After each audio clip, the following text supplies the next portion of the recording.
Hi students, welcome to Anu educational channel. 6ನೇ ತರಗತಿ ಗಣಿತ ಭಾಗ 2 ಅಧ್ಯಾಯ 10 ಕ್ಷೇತ್ರ ಗಣಿತ. ಹಿಂದಿನ ವಿಡಿಯೋದಲ್ಲಿ ನಾವು ಅಭ್ಯಾಸ 10.1ರ ಮೊದಲನೇ ಲೆಕ್ಕದಿಂದ 9ನೇ ಲೆಕ್ಕದವರೆಗೆ ಎಲ್ಲ ಲೆಕ್ಕಗಳನ್ನು ಬಿಡಿಸಿದ್ದೇವೆ. ಈ ವಿಡಿಯೋದಲ್ಲಿ 10ನೇ ಲೆಕ್ಕದಿಂದ 17ನೇ ಲೆಕ್ಕದವರೆಗೆ ಎಲ್ಲ ಲೆಕ್ಕಗಳನ್ನು ಬಿಡಿಸೋಣ. ಪ್ರಶ್ನೆ ನಂಬರ್ 10. ನಿಯಮಿತ ಪಂಚಭುಜಾಕೃತಿಯ ಸುತ್ತಳತೆ 100 ಸೆಂಟಿಮೀಟರ್ ಆಗಿದೆ. ಅದರ ಪ್ರತಿ ಬಾಹುವಿನ ಉದ್ದ ಎಷ್ಟು? ಇಲ್ಲಿ ಪಂಚಭುಜಾಕೃತಿಯ ಸುತ್ತಳತೆಯನ್ನ 100 ಸೆಂಟಿಮೀಟರ್ ಎಂದು ಕೊಟ್ಟಿದ್ದಾರೆ. ಆ ಪಂಚಭುಜಾಕೃತಿಯ ಪ್ರತಿ ಬಾಹುವಿನ ಉದ್ದವನ್ನು ನಾವು ಈಗ ಕಂಡುಹಿಡಿಯಬೇಕು. ಪಂಚಭುಜಾಕೃತಿಯಲ್ಲಿ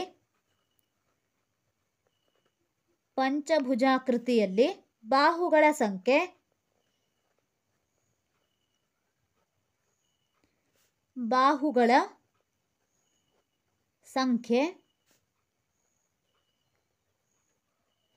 5. ಇಲ್ಲಿ ಪಂಚಭುಜಾಕೃತಿ ಎನ್ನುವಲ್ಲಿಯೇ ನಾವು ಬಾಹುಗಳ ಸಂಖ್ಯೆಯನ್ನು ಅಂದಾಜಿಸಬಹುದು. ಪಂಚಭುಜಾಕೃತಿಯಲ್ಲಿ ಬಾಹುಗಳ ಸಂಖ್ಯೆ 5 ಆಗಿದೆ. ಇಲ್ಲಿ ಸುತ್ತಳತೆಯನ್ನು ಅವರು 100 ಸೆಂಟಿಮೀಟರ್ ಎಂದು ಕೊಟ್ಟಿದ್ದಾರೆ. ಸುತ್ತಳತೆ = 100 ಸೆಂಟಿಮೀಟರ್. ಪಂಚಭುಜಾಕೃತಿಯ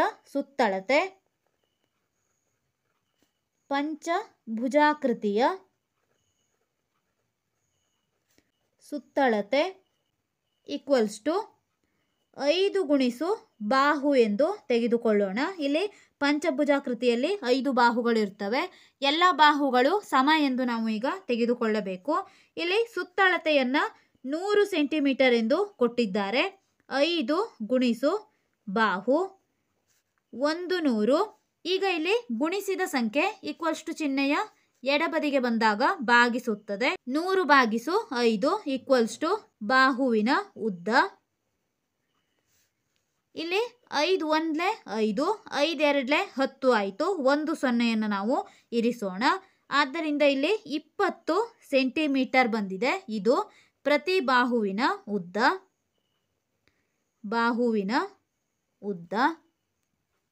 ಆದ್ದರಿಂದ ಪ್ರತಿ ಬಾಹುವಿನ ಉದ್ದ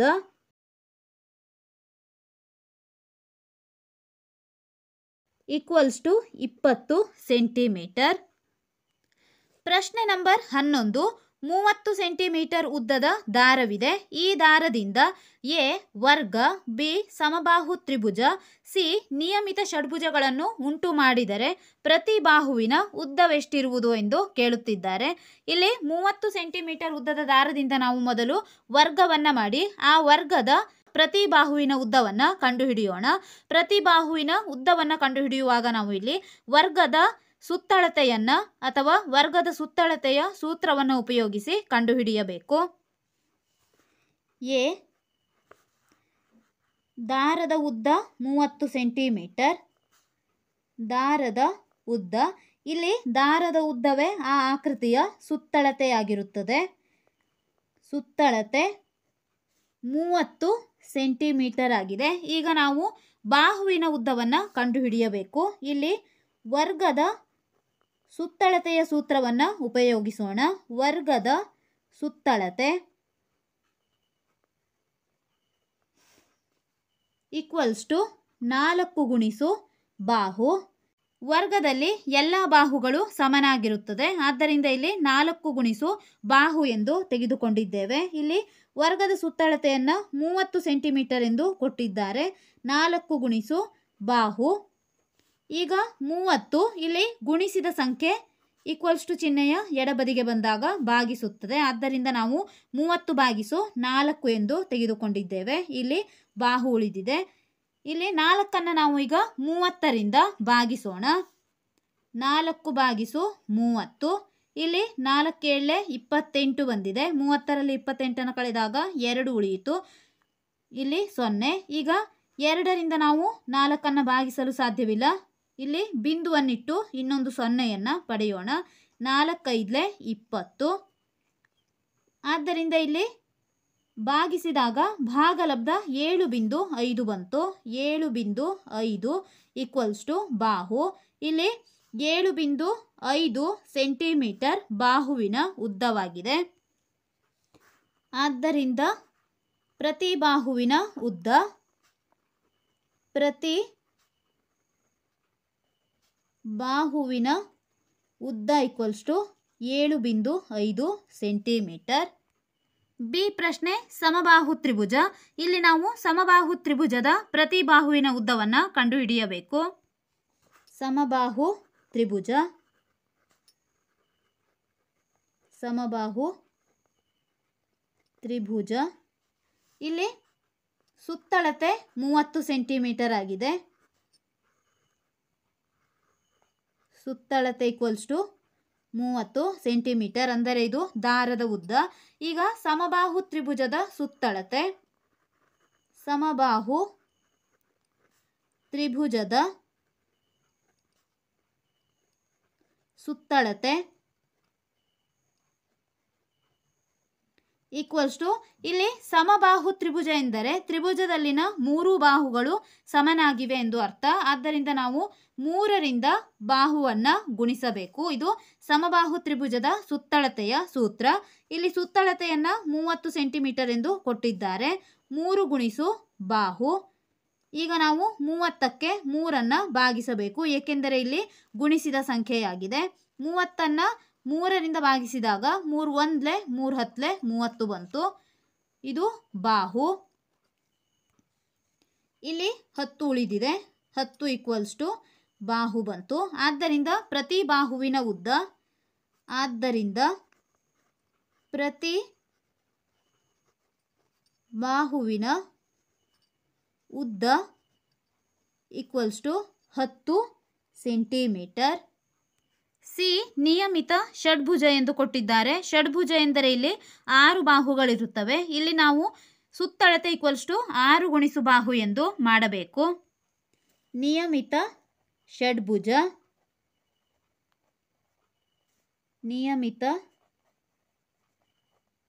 ಷಡ್ಭುಜ. ಇಲ್ಲಿ ಸುತ್ತಳತೆ 30 ಸೆಂಟಿಮೀಟರ್. ಈಗ ಷಡ್ಭುಜದ ಸುತ್ತಳತೆಯ ಸೂತ್ರವನ್ನು ಉಪಯೋಗಿಸೋಣ. ಷಡ್ಭುಜದ ಸುತ್ತಳತೆ ಈಕ್ವಲ್ಸ್ ಟು, ಷಡ್ಭುಜ ಎಂದರೆ 6 ಭುಜ, 6 ಗುಣಿಸು ಬಾಹು ಎಂದು ತೆಗೆದುಕೊಳ್ಳಬೇಕು. ಸುತ್ತಳತೆ 30 ಸೆಂಟಿಮೀಟರ್ ಇದೆ, 6 ಗುಣಿಸು ಬಾಹು. ಈಗ ನಾವು 30ಕ್ಕೆ 6ರಿಂದ ಭಾಗಿಸೋಣ. ಇಲ್ಲಿ ಗುಣಿಸಿದ ಸಂಖ್ಯೆ ಭಾಗಿಸಿದೆ. ಈಕ್ವಲ್ಸ್ ಟು ಬಾಹು. 6 1 6 5 30, 5 ಈಕ್ವಲ್ಸ್ ಟು ಬಾಹು ಬಂದಿದೆ. ಆದ್ದರಿಂದ ಪ್ರತಿ ಬಾಹುವಿನ ಉದ್ದ, ಪ್ರತಿ ಬಾಹುವಿನ ಉದ್ದ 5 ಸೆಂಟಿಮೀಟರ್. ಪ್ರಶ್ನೆ ನಂಬರ್ 12. ಒಂದು ತ್ರಿಭುಜದ 2 ಬಾಹುಗಳು 12 ಸೆಂಟಿಮೀಟರ್ ಮತ್ತು 14 ಸೆಂಟಿಮೀಟರ್ ಆಗಿದ್ದು ತ್ರಿಭುಜದ ಸುತ್ತಳತೆ 36 ಸೆಂಟಿಮೀಟರ್ ಆದರೆ 3ನೇ ಬಾಹುವಿನ ಅಳತೆ ಎಷ್ಟು? ಇಲ್ಲಿ ಒಂದು ತ್ರಿಭುಜದ ಸುತ್ತಳತೆ ಮತ್ತು 2 ಬಾಹುವಿನ ಉದ್ದವನ್ನು ಕೊಟ್ಟಿದ್ದಾರೆ. ಈಗ ನಾವು 3ನೇ ಬಾಹುವಿನ ಅಳತೆಯನ್ನು ಕಂಡುಹಿಡಿಯೋಣ. ತ್ರಿಭುಜದಲ್ಲಿ 2 ಬಾಹುಗಳ ಉದ್ದ, ಒಂದು ಬಾಹುವಿನ ಉದ್ದ 12 ಸೆಂಟಿಮೀಟರ್ ಇದೆ, ಇನ್ನೊಂದು ಬಾಹುವಿನ ಉದ್ದ 14 ಸೆಂಟಿಮೀಟರ್ ಇದೆ. 3ನೇ ಬಾಹುವಿನ ಉದ್ದವನ್ನು ನಾವು x ಎಂದು ತೆಗೆದುಕೊಳ್ಳೋಣ. ತ್ರಿಭುಜ ABC ಎಂದು ಇಲ್ಲಿ ಗುರುತಿಸಿದ್ದೇವೆ. ಈಗ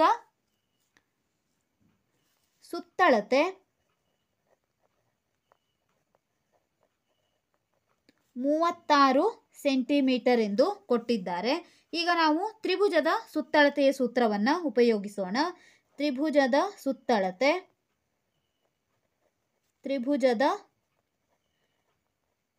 ಸುತ್ತಳತೆ. ಈಗ ನಾವು ಈ ಎಲ್ಲ ಬಾಹುಗಳನ್ನು ಕೂಡಿಸಬೇಕು. AB plus BC plus CA. ಇಲ್ಲಿ ಸುತ್ತಳತೆ 36 ಸೆಂಟಿಮೀಟರ್ ಇದೆ. AB ಬಾಹುವಿನ ಅಳತೆ 12 ಸೆಂಟಿಮೀಟರ್ ಪ್ಲಸ್ BC 14 ಸೆಂಟಿಮೀಟರ್. ಇಲ್ಲಿ CA ಬಾಹುವಿನ ಅಳತೆಯನ್ನು ನಾವು x ಎಂದು ತೆಗೆದುಕೊಂಡಿದ್ದೇವೆ. ಇದು 3ನೇ ಬಾಹು. 36 ಈಕ್ವಲ್ಸ್ ಟು 12ಕ್ಕೆ 14ಅನ್ನು ಕೂಡಿಸಿದಾಗ 26 ಬಂತು. 26 ಪ್ಲಸ್ x. ಈಗ ಇಲ್ಲಿ ಕೂಡಿಸಿದ ಸಂಖ್ಯೆ ಈಕ್ವಲ್ಸ್ ಟು ಚಿಹ್ನೆಯ ಎಡಬದಿಗೆ ಬಂದಾಗ ಕಳೆಯುತ್ತದೆ. -26 ಆಯಿತು. ಈಕ್ವಲ್ಸ್ ಟು ಎಕ್ಸ್ 36ರಲ್ಲಿ 26 ಕಳೆದಾಗ 10 ಉಳಿದಿದೆ. 10 = ಎಕ್ಸ್ ಆಯಿತು. ಇದು ಮೂರನೇ ಬಾಹುವಿನ ಉದ್ದವಾಗಿದೆ. ಆದ್ದರಿಂದ ಮೂರನೇ ಬಾಹುವಿನ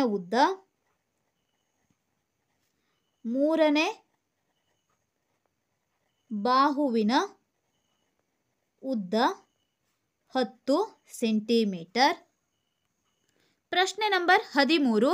ಬಾಹುವಿನ ಉದ್ದ 250 ಮೀಟರ್ ಇರುವ ವರ್ಗಾಕಾರದ ಉದ್ಯಾನವನಕ್ಕೆ ಪ್ರತಿ ಮೀಟರ್ಗೆ 20 ರೂಪಾಯಿಯಂತೆ ಬೇಲಿಯನ್ನು ಹಾಕಲು ತಗಲುವ ಒಟ್ಟು ವೆಚ್ಚ ಕಂಡುಹಿಡಿಯಿರಿ. ಇಲ್ಲಿ ವರ್ಗಾಕಾರದ ಉದ್ಯಾನವನದ ಸುತ್ತಳತೆಯನ್ನು ನಾವು ಕಂಡುಹಿಡಿಯಬೇಕು. ಬಾಹುವಿನ ಉದ್ದ 250 ಮೀಟರ್ ಎಂದು ಕೊಟ್ಟಿದ್ದಾರೆ. ಇಲ್ಲಿ ಬೇಲಿಯನ್ನು ಹಾಕಲು ಪ್ರತಿ ಮೀಟರ್ಗೆ 20 ರೂಪಾಯಿಯಂತೆ ತಗಲುವ ಒಟ್ಟು ವೆಚ್ಚವನ್ನು ಕಂಡುಹಿಡಿಯಬೇಕಾಗಿದೆ. ಇಲ್ಲಿ ಬಾಹುವಿನ ಉದ್ದವನ್ನು 250 ಮೀಟರ್ ಎಂದು ಕೊಟ್ಟಿದ್ದಾರೆ. ವರ್ಗ ಆದ್ದರಿಂದ ಇಲ್ಲಿ ಎಲ್ಲ ಬಾಹುವಿನ ಅಳತೆಯೂ ಕೂಡ 250 ಮೀಟರ್ ಇರುತ್ತದೆ. ಈಗ ನಾವು ಮೊದಲನೆಯದಾಗಿ ಈ ಉದ್ಯಾನವನದ ಸುತ್ತಳತೆಯನ್ನು ಕಂಡುಹಿಡಿಯಬೇಕು.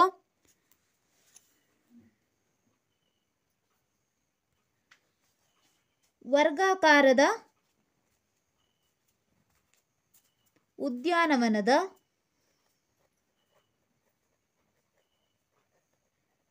ಸುತ್ತಳತೆ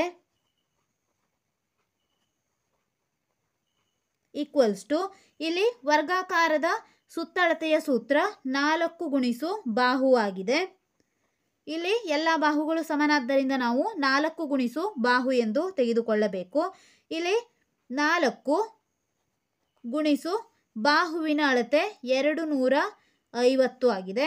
250 ನಾವು 4ರಿಂದ ಗುಣಿಸಬೇಕು. 250 × 4 ಎಂದರೆ 1000 ಬರುತ್ತದೆ. ಇಲ್ಲಿ 1000 ಮೀಟರ್ ಆಯಿತು. ಆದ್ದರಿಂದ ಸುತ್ತಳತೆ = 1000 ಮೀಟರ್. ಈಗ ನಾವು ಬೇಲಿ ಹಾಕಲು ತಗಲುವ ವೆಚ್ಚವನ್ನು ಕಂಡುಹಿಡಿಯೋಣ. 1 ಮೀಟರ್ಗೆ 20 ರೂಪಾಯಿ. ಈಗ ನಾವು 1000 ಮೀಟರ್ಗೆ ತಗಲುವ ವೆಚ್ಚವನ್ನು ಕಂಡುಹಿಡಿಯಬೇಕು. ಆದ್ದರಿಂದ 1000 ಮೀಟರ್ಗೆ ಎಷ್ಟು ವೆಚ್ಚ ಎಂದು ನಾವು ಈಗ ಕಂಡುಹಿಡಿಯೋಣ. ಆದ್ದರಿಂದ 1000 ಮೀಟರ್ಗೆ ತಗಲುವ ವೆಚ್ಚ = 1000 × 1 ಮೀಟರ್ಗೆ 20 ರೂಪಾಯಿ ಇದೆ. ಆದ್ದರಿಂದ ನಾವು 1000ವನ್ನು 20ರಿಂದ ಗುಣಿಸಬೇಕು. 2 × 1 2 × 2. ಇಲ್ಲಿ ಉಳಿದ ಸೊನ್ನೆಗಳನ್ನು ನಾವು ಇರಿಸಬೇಕು. 1 2 3 4 ಸೊನ್ನೆಗಳಿವೆ. 4 ಸೊನ್ನೆಯನ್ನು ಇಟ್ಟಿದ್ದೇವೆ. ಆದ್ದರಿಂದ ಇಲ್ಲಿ ತಗಲುವ ವೆಚ್ಚ 20,000 ರೂಪಾಯಿಗಳು. ಪ್ರಶ್ನೆ ನಂಬರ್ 14. 175 ಮೀಟರ್ ಉದ್ದ ಮತ್ತು 125 ಮೀಟರ್ ಅಗಲವಿರುವ ಆಯತಾಕಾರದ ಉದ್ಯಾನವನಕ್ಕೆ ಪ್ರತಿ ಮೀಟರ್ಗೆ 20 ರೂಪಾಯಿಯಂತೆ ಬೇಲಿಯನ್ನು ಹಾಕಲು ತಗಲುವ ವೆಚ್ಚ ಕಂಡುಹಿಡಿಯಿರಿ. ಇಲ್ಲಿ ಆಯತಾಕಾರದ ಉದ್ಯಾನವನಕ್ಕೆ ಬೇಲಿಯನ್ನು ಹಾಕಲು ತಗಲುವ ವೆಚ್ಚವನ್ನು ಕಂಡುಹಿಡಿಯಬೇಕು. ಉದ್ದ 175 ಮೀಟರ್ ಮತ್ತು ಅಗಲ 125 ಮೀಟರ್ ಇದೆ. ಉದ್ಯಾನವನದ ಉದ್ದ 175 ಮೀಟರ್, ಅಗಲ 125 ಮೀಟರ್ ಇದೆ. ಈಗ ನಾವು ಸುತ್ತಳತೆಯನ್ನು ಕಂಡುಹಿಡಿಯೋಣ. ಆದ್ದರಿಂದ ಉದ್ಯಾನವನದ ಸುತ್ತಳತೆ ಸೂತ್ರ ಆಯತದ ಸುತ್ತಳತೆಯ ಸೂತ್ರ 2 × ಉದ್ದ ಪ್ಲಸ್ ಅಗಲ. 2 × ಉದ್ದ 175 ಮೀಟರ್, ಅಗಲ 125 ಮೀಟರ್ ಇದೆ. 2 × ಈಗ ನಾವು ಈ ಎರಡು ಸಂಖ್ಯೆಗಳನ್ನು ಕೂಡಿಸೋಣ. 175 + 125. 5 + 5 10. 7 + 2 9 + 1 10. ಇಲ್ಲಿ 1 2 3 ಬಂದಿದೆ. 300. 300 × 2 600 ಆಯಿತು. ಸುತ್ತಳತೆ 600 ಮೀಟರ್ ಆಗಿದೆ. ಇಲ್ಲಿ 1 ಮೀಟರ್ಗೆ ಬೇಲಿ ಹಾಕಲು ತಗಲುವ ವೆಚ್ಚ 20 ರೂಪಾಯಿ ಎಂದು ಕೊಟ್ಟಿದ್ದಾರೆ. ಆದ್ದರಿಂದ 600 ಮೀಟರ್ಗೆ ತಗಲುವ ವೆಚ್ಚವನ್ನು ನಾವು ಈಗ ಕಂಡುಹಿಡಿಯಬೇಕು. ಆದ್ದರಿಂದ ಬೇಲಿ ಹಾಕಲು ತಗಲುವ ವೆಚ್ಚ, ಬೇಲಿ ಹಾಕಲು ತಗಲುವ ವೆಚ್ಚ. ಈಗ ನಾವು ಸುತ್ತಳತೆಗೆ 20 ಗುಣಿಸೋಣ. ಸುತ್ತಳತೆ 600 ಮೀಟರ್ ಬಂದಿದೆ. ಇಲ್ಲಿ 600 ಮೀಟರ್ಗೆ ಎಷ್ಟು ವೆಚ್ಚ ಆಗುತ್ತದೆ ಎಂದು ಕಂಡುಹಿಡಿಯುವಾಗ ನಾವು ಮೀಟರ್ಗೆ 20 ರೂಪಾಯಿ ಎಂದು ಕೊಟ್ಟಿದ್ದಾರೆ. ಆದ್ದರಿಂದ 20 ಗುಣಿಸಬೇಕು. 6 2 12, 3 0 ಉಳಿದಿದೆ. 3 0 ಇರಿಸೋಣ. ಆದ್ದರಿಂದ ಇಲ್ಲಿ ಬೇಲಿ ಹಾಕಲು ತಗಲುವ ವೆಚ್ಚ 12,000 ರೂಪಾಯಿಗಳು. ಪ್ರಶ್ನೆ ನಂಬರ್ 15. ಕಾವ್ಯಳು 75 ಮೀಟರ್ ಬಾಹುವಿರುವ ವರ್ಗಾಕಾರದ ಉದ್ಯಾನವನದ ಸುತ್ತ ಸುತ್ತಿದಳು. ಪ್ರದ್ಯುಮ್ನನು 60 ಮೀಟರ್ ಉದ್ದ ಮತ್ತು 45 ಮೀಟರ್ ಅಗಲವಿರುವ ಆಯತಾಕಾರದ ಉದ್ಯಾನವನದ ಸುತ್ತ ಸುತ್ತಿದನು. ಯಾರು ಕಡಿಮೆ ದೂರ ಕ್ರಮಿಸಿದರು ಎಂದು ಕೇಳುತ್ತಿದ್ದಾರೆ. ಇಲ್ಲಿ ಕಾವ್ಯ 75 ಮೀಟರ್ ಬಾಹುವಿರುವ ವರ್ಗಾಕಾರದ ಉದ್ಯಾನವನದ ಸುತ್ತ ಸುತ್ತಿದ್ದಾಳೆ. ಪ್ರದ್ಯುಮ್ನ ಆಯತಾಕಾರದ ಉದ್ಯಾನವನ, ಅದರ ಉದ್ದ 60 ಮೀಟರ್ ಮತ್ತು ಅಗಲ 45 ಮೀಟರ್ ಇದೆ, ಅದನ್ನು ಸುತ್ತಿದ್ದಾನೆ. ಇಲ್ಲಿ ಯಾರು ಕಡಿಮೆ ದೂರ ಕ್ರಮಿಸಿದರು ಎಂದು ಕಂಡುಹಿಡಿಯಬೇಕು. ಈಗ ನಾವು ವರ್ಗಾಕಾರದ ಉದ್ಯಾನವನದ ಸುತ್ತಳತೆ ಮತ್ತು ಆಯತಾಕಾರದ ಉದ್ಯಾನವನದ ಸುತ್ತಳತೆಯನ್ನು ಕಂಡುಹಿಡಿದು ಅದರಲ್ಲಿ ಯಾವ ಸುತ್ತಳತೆ ಕಡಿಮೆ ಇದೆ ಎಂದು ಕಂಡುಹಿಡಿದಾಗ ಯಾರು ಕಡಿಮೆ ದೂರ ಕ್ರಮಿಸಿದ್ದಾರೆ ಎಂದು ತಿಳಿಯುತ್ತದೆ. ಮೊದಲನೆಯದಾಗಿ ಕಾವ್ಯ ಸುತ್ತಿದ ದೂರ. ಕಾವ್ಯ ಸುತ್ತಿದ ದೂರವನ್ನು ಈಗ ನಾವು ಕಂಡುಹಿಡಿಯಬೇಕು. ಅವಳು ವರ್ಗಾಕಾರದ ಉದ್ಯಾನವನದ ಸುತ್ತ ಸುತ್ತಿದ್ದಾಳೆ. ವರ್ಗಾಕಾರದ ಉದ್ಯಾನವನದ ಸುತ್ತಳತೆಯನ್ನು ಈಗ ನಾವು ಕಂಡುಹಿಡಿಯೋಣ. ವರ್ಗಾಕಾರದ ಉದ್ಯಾನವನದ ಸುತ್ತಳತೆ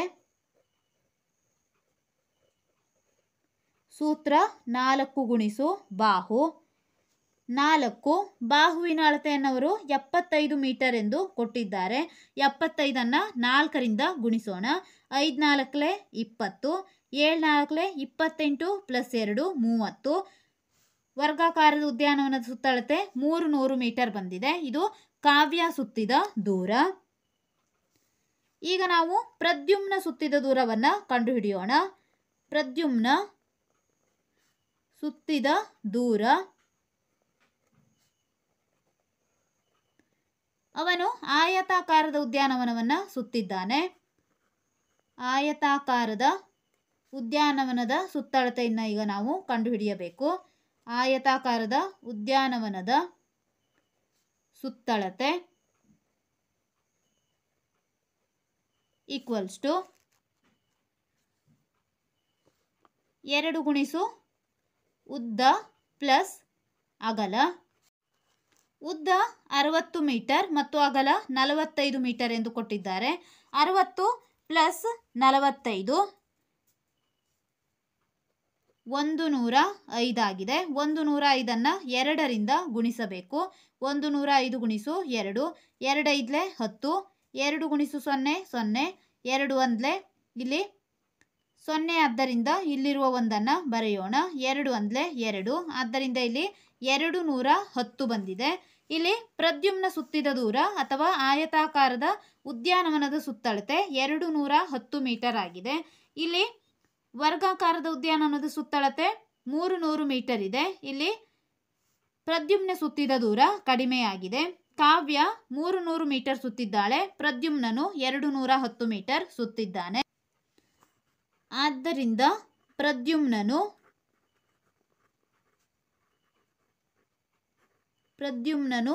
ಕಡಿಮೆ ದೂರ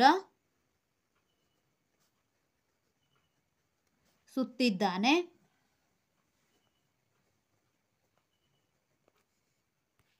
ಪ್ರಶ್ನೆ ನಂಬರ್ 16. ಈ ಕೆಳಗಿನ ಪ್ರತಿಯೊಂದು ಚಿತ್ರದ ಸುತ್ತಳತೆ ಎಷ್ಟು? ಇಲ್ಲಿರುವ ಎಲ್ಲ ಚಿತ್ರಗಳ ಸುತ್ತಳತೆಯನ್ನು ಈಗ ನಾವು ಕಂಡುಹಿಡಿಯೋಣ. ಇಲ್ಲಿ ವರ್ಗದ ಸುತ್ತಳತೆಯನ್ನು ಕೇಳಿದ್ದಾರೆ. ಪ್ರತಿ ಬಾಹುವಿನ ಉದ್ದ 25 ಸೆಂಟಿಮೀಟರ್ ಇದೆ. ಪ್ರಶ್ನೆ ಸುತ್ತಳತೆ. ಇಲ್ಲಿ ವರ್ಗಾಕಾರ ಆದ್ದರಿಂದ ವರ್ಗದ ಸುತ್ತಳತೆ ಈಕ್ವಲ್ಸ್ ಟು 4 ಗುಣಿಸು ಬಾಹು. 4 ಬಾಹುವಿನ ಅಳತೆ 25 ಸೆಂಟಿಮೀಟರ್ ಇದೆ. 25 4 100 ಸೆಂಟಿಮೀಟರ್. ಇಲ್ಲಿ ಈ ಆಕೃತಿಯ ಸುತ್ತಳತೆ 100 ಸೆಂಟಿಮೀಟರ್ ಆಗಿದೆ. ಬಿ ಆಯತಾಕಾರ. ಇಲ್ಲಿ ಉದ್ದ 40 ಸೆಂಟಿಮೀಟರ್ ಮತ್ತು ಅಗಲ 10 ಸೆಂಟಿಮೀಟರ್ ಇದೆ. ಬಿ ಇದು ಆಯತಾಕಾರವಾಗಿದೆ. ಆದ್ದರಿಂದ ಆಯತದ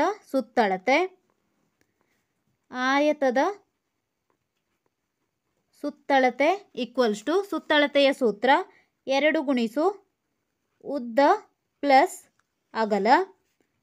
2 ಉದ್ದ ಇಲ್ಲಿ 40 ಸೆಂಟಿಮೀಟರ್ ಇದೆ, ಅಗಲ 10 ಸೆಂಟಿಮೀಟರ್ ಎಂದು ಕೊಟ್ಟಿದ್ದಾರೆ. 2 ಗುಣಿಸು 40 ಪ್ಲಸ್ 10 50. 52 100 ಬಂದಿದೆ. ಆದ್ದರಿಂದ ಇಲ್ಲಿ ಆಯತದ ಸುತ್ತಳತೆ 100 ಸೆಂಟಿಮೀಟರ್. ಸಿ ಪ್ರಶ್ನೆ. ಇದು ಕೂಡ ಒಂದು ಆಯತವಾಗಿದೆ. ಈಗ ಸುತ್ತಳತೆಯನ್ನು ಕಂಡುಹಿಡಿಯೋಣ. ಸಿ ಆಯತದ ಸುತ್ತಳತೆ ಈಕ್ವಲ್ಸ್ ಟು 2 ಗುಣಿಸು ಉದ್ದ ಪ್ಲಸ್ ಅಗಲ. 2 ಉದ್ದ ಇಲ್ಲಿ 30 ಸೆಂಟಿಮೀಟರ್ ಇದೆ, ಅಗಲ 20 ಸೆಂಟಿಮೀಟರ್. 2 30 ಪ್ಲಸ್ 20 50. 52 100 ಬಂದಿದೆ. 100 ಸೆಂಟಿಮೀಟರ್ ಈ ಆಯತದ ಸುತ್ತಳತೆ. ಡಿ ಪ್ರಶ್ನೆ. ಇಲ್ಲಿ ಒಂದು ತ್ರಿಭುಜವನ್ನು ಕೊಟ್ಟಿದ್ದಾರೆ. 30 ಸೆಂಟಿಮೀಟರ್ 30 ಸೆಂಟಿಮೀಟರ್ ಮತ್ತು 40 ಸೆಂಟಿಮೀಟರ್. ಇದು ಸಮದ್ವಿಬಾಹು ತ್ರಿಭುಜವಾಗಿದೆ. ಈ ತ್ರಿಭುಜದ ಸುತ್ತಳತೆಯನ್ನು ಈಗ ನಾವು ಕಂಡುಹಿಡಿಯೋಣ. ತ್ರಿಭುಜದ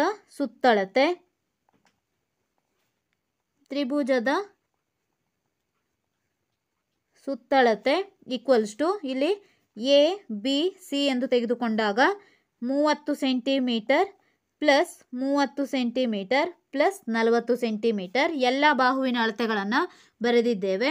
30 ಪ್ಲಸ್ 30 60. 60 ಪ್ಲಸ್ 40 100 ಸೆಂಟಿಮೀಟರ್ ಬಂದಿದೆ. ಈ ಉತ್ತರಗಳಿಂದ ನೀವು ಯಾವ ನಿರ್ಧಾರಕ್ಕೆ ಬರುವಿರಿ ಎಂದು ಕೇಳುತ್ತಿದ್ದಾರೆ. ಇಲ್ಲಿ ನಾವು ಎಲ್ಲ ಆಕೃತಿಯ ಸುತ್ತಳತೆಯನ್ನು ಮಾಡಿದಾಗ ಪ್ರತಿಯೊಂದು ಆಕೃತಿಯ ಸುತ್ತಳತೆಯೂ ಕೂಡ 100 ಸೆಂಟಿಮೀಟರ್ ಬಂದಿದೆ. ಆದ್ದರಿಂದ ಈ ಎಲ್ಲ ಆಕೃತಿಗಳ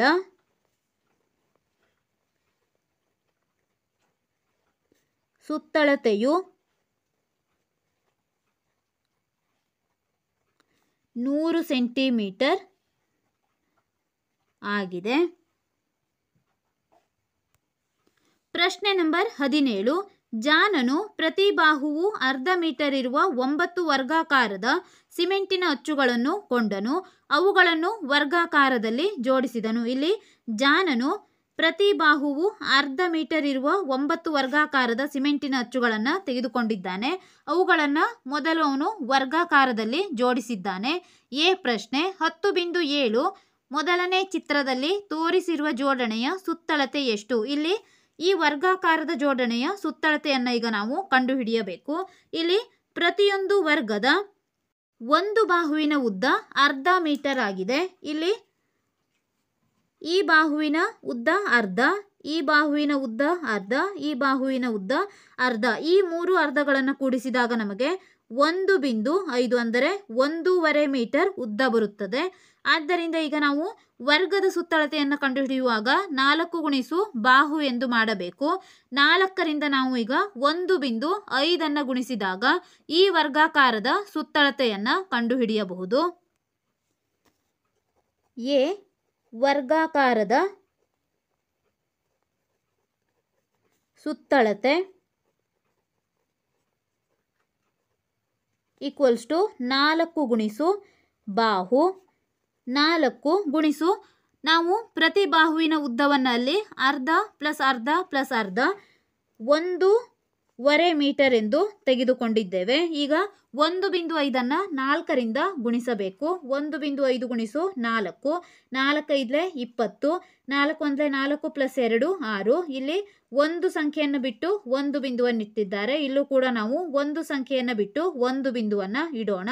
ಆದ್ದರಿಂದ 6.0 ಅಂದರೆ 6 ಮೀಟರ್ ಬಂದಿದೆ. ಇದು ಆ ವರ್ಗಾಕಾರದ ಸುತ್ತಳತೆ. ಬಿ ಪ್ರಶ್ನೆ, ಭಾವನಾಳಿಗೆ ಈ ಜೋಡಣೆಯು ಇಷ್ಟವಾಗಲಿಲ್ಲ. ಅವಳು ಕತ್ತರಿ ಆಕಾರದಲ್ಲಿ ಜೋಡಿಸಿದಳು. ಚಿತ್ರ 10.7. 2. ಈ ಜೋಡಣೆಯ ಸುತ್ತಳತೆ ಎಷ್ಟು ಎಂದು ಕೇಳುತ್ತಿದ್ದಾರೆ. ಜಾನನು ಮಾಡಿದ ಜೋಡಣೆ ಭಾವನಾಳಿಗೆ ಇಷ್ಟವಾಗದೆ ಅವಳು ಕತ್ತರಿ ಆಕಾರದಲ್ಲಿ ಆ ವರ್ಗಗಳನ್ನು ಜೋಡಿಸಿದ್ದಾಳೆ. ಈಗ ನಾವು ಈ ಕತ್ತರಿ ಆಕಾರದ ಜೋಡಣೆಯ ಸುತ್ತಳತೆಯನ್ನು ಕಂಡುಹಿಡಿಯಬೇಕು. ಬಿ ಕತ್ತರಿ ಆಕಾರದ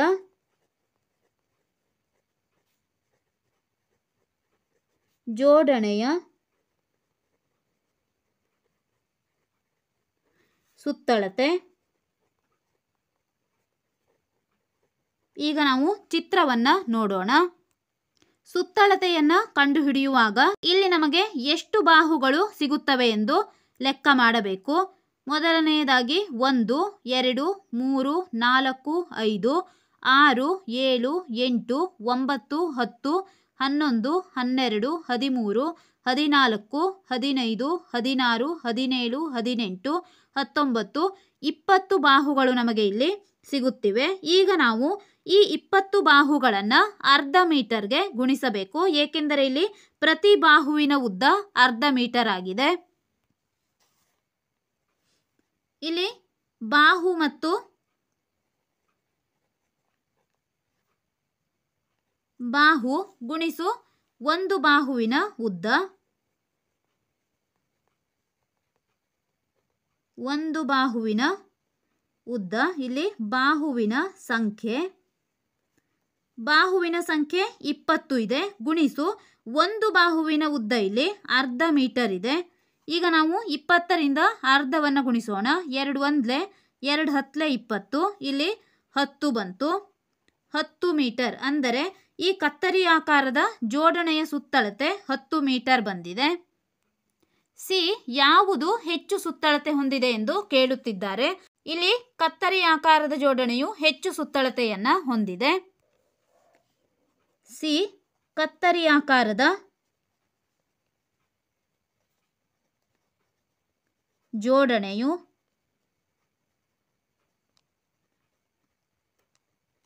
ಹೆಚ್ಚು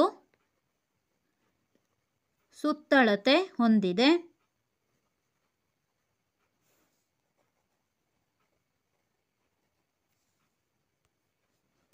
ಪ್ರಶ್ನೆ ಡಿ, ಜಾನನು ಇನ್ನೂ ಹೆಚ್ಚಿನ ಸುತ್ತಳತೆ ಇರುವ ಜೋಡಣೆ ಯಾವುದೆಂದು ಯೋಚಿಸತೊಡಗಿದನು.